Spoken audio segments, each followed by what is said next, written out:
హుండీలో విదేశీ కరెన్సీ పరకామణి. అధ్యక్ష, వెంకటేశ్వర స్వామి దగ్గర పరకామణిలో అవినీతి జరిగింది. $900 తీసుకున్నారు. ఆయన తీసుకునేది కాకుండా ఉండే డబ్బుల్ని వెంకటేశ్వర స్వామికి దానం చేశారని అంటే ఎంత అవహేళన అడుగుతాను నేను. తిరుమల ఆచారాలని మనందరం పాటిస్తాం. వెంకటేశ్వర స్వామి దగ్గరికి నమ్మకం ఉంటే ఏ మతస్థులైనా రావచ్చు. ఇప్పుడు వెంకటేశ్వర స్వామికి ఒక నిబద్ధత, ఏ అన్ని మతస్థులైనా సరే రావచ్చు.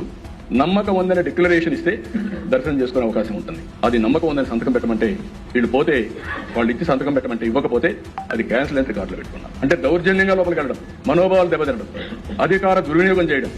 అదే అధికారం లేకపోతే అనిస్తారు దేశ అక్కడ ఉండే ఆచారాలు ఏమైనా పర్వాలేదు, నా ఇష్ట ప్రకారం చేస్తారని అహంభావంతో పోవడం, దానిపైన ఇవన్నీ చేసే పరిస్థితికి వచ్చారు. 2018 పింక్ డైమండ్ చోరీ అయిందని ప్రచారం చేశారు.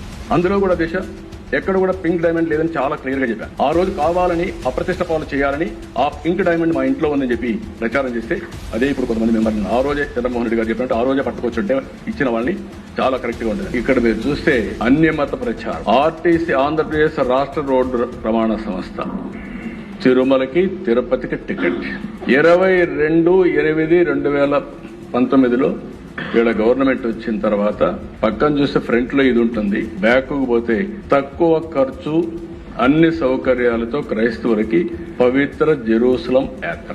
వెంకటేశ్వర స్వామికి దగ్గరికి పోయి యాత్రికులకు ప్రచారం చేయడం ఇదే అని అడుగుతాను. ఇవన్నీ ఒక్క ఇన్సిడెంట్ గా దిశ మొత్తం ఇవన్నీ చూస్తే ఒకటి కాకుండా సిరీస్ ఆఫ్ తప్పులు చేసుకుంటూ వెంకటేశ్వర స్వామి ప్రతిష్ఠ దెబ్బతీయాలని ప్రయత్నం చేశారు.